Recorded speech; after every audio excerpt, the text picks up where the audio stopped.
नमस्कार दोस्तों, बहुत बहुत स्वागत है आपका अपने YouTube चैनल लैपटेक कुमुद पर। जी हाँ दोस्तों, ये मैं ग्रुप 5 की जो काउंसलिंग आयोजित होने वाली है उसके अंतर्गत एक वीडियो बना रहा हूँ।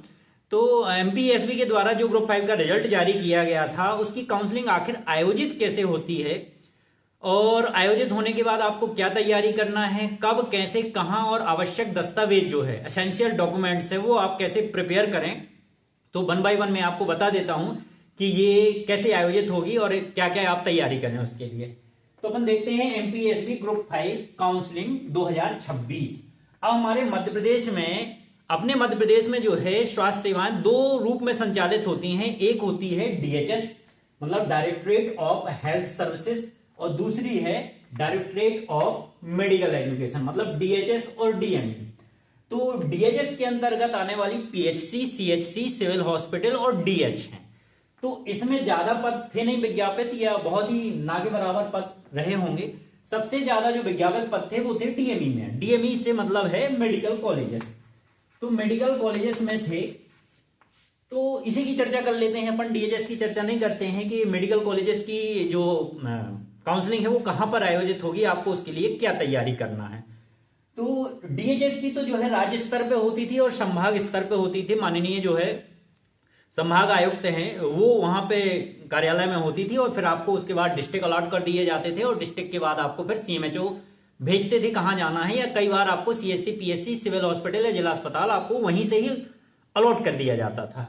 अब DME में हम समझेंगे कि DME में क्या करना है। तो DME में भी हमारे यहाँ जो मेडिकल कॉलेजेस संचालित हो रहे हैं वो दो तरह से हो रहे हैं, या यूं बोले कि 3 तरह से होने वाले हैं।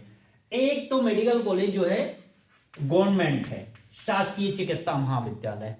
दूसरा भी गवर्नमेंट बोलते हैं पर वो जो है ऑटोनोमस है, ठीक है, मतलब कि स्वशासी। और तीसरा जो है PPP प्राइवेट पार्टनरशिप मोड पे चलने वाला है। तो अभी इसका तो हटा दो, अभी आपको चाहे नहीं है।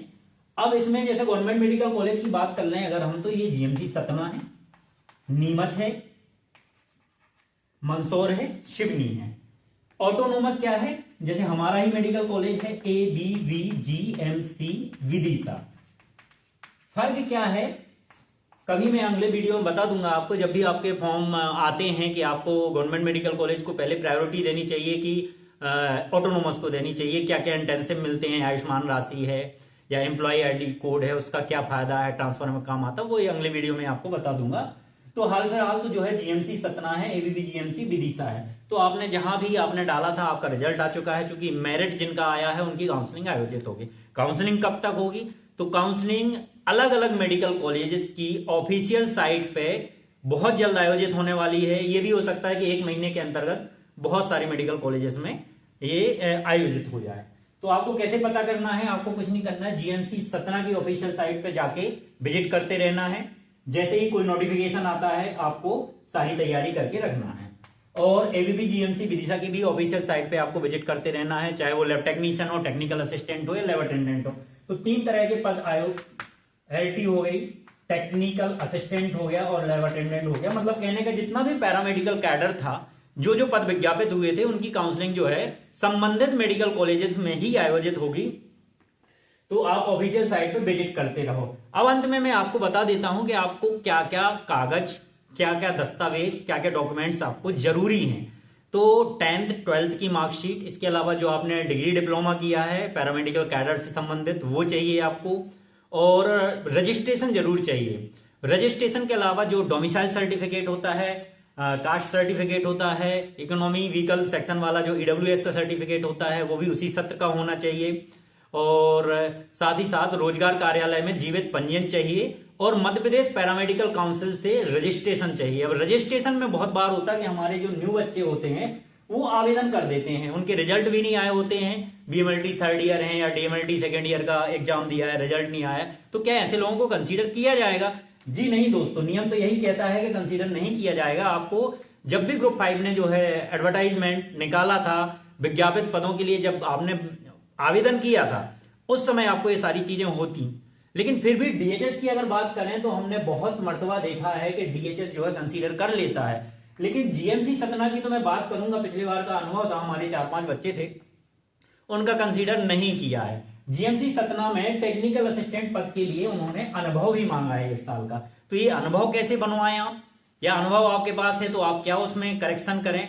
अनुभव ऐसा होना चाहिए कि जिस भी संस्था में काम कर रहे हैं, मान लो अगर आप किसी प्राइवेट मेदांता हॉस्पिटल में काम कर रहे हो, अपोलो हॉस्पिटल में काम कर रहे हो, तो वहां की पैथोलॉजिस्ट का जो है साइन नहीं चलेगा।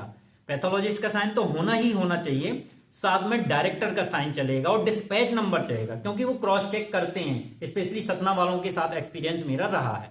तो आप जितने भी लोग हो, टेक्निकल असिस्टेंट या टेक्नीशियन असिस्टेंट में आपका सिलेक्शन हुआ है, आप लोग अनुभव बनाओ A4 साइज पेपर में, वहां के लेटर हेड पे बनाओ, वहां के लेटर पैड पे बनाओ, और उसमें आप बाकायदा डिस्पैच नंबर आवक जावक कराओ, और उसके अलावा डायरेक्टर सर के साइन और सील और डेट जरूर मेंशन होनी चाहिए, नहीं तो बेटा आप पछताओगे। सीधी सी बात बोल देता हूं। बाकी जगह जो है काफी कंसीडर कर लेते हैं। तो ये डॉक्यूमेंट्स आपको बहुत आवश्यक हैं, और जो भी आगे काउंसलिंग आयोजित होगी मैं जरूर वीडियो बनाऊंगा उसका। बाकी आप ऑफिशियल साइट पे विजिट करते रहो। ऐसे ही वीडियो देखने के लिए मेरे चैनल को लाइक करें, सब्सक्राइब करें, शेयर करें। Thank you friends.